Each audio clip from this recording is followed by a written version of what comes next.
សាច់រឿងខ្ញុំបានចប់ហើយអ្នកខ្លះអាចនឹងគិតថារឿងខ្ញុំរ៉ូមែនទិកអ្នកខ្លះអាចនឹងគិតថាមិនទំនងគ្រាន់តែជារឿងកំប្លែងសម្រាប់ខ្ញុំអ្នកយល់ថាយ៉ាងណាក៏មិនអីដែរអ្វីដែលសំខាន់នោះគឺជាតិនេះខ្ញុំបានជួបនាងទស្សនៈហានេះមិនអាចបន្តក៏វាបានខ្លាចជាការចងចាំស្រស់ស្អាតបំផុតក្នុងជីវិតខ្ញុំមិនចំគួរឡើយបាត់មែនហើ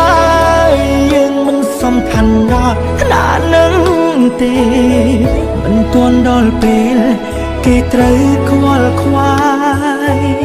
ក្រៅក្របខ្សែភ្នែកមើលយូរកាន់តែឆ្ងាយ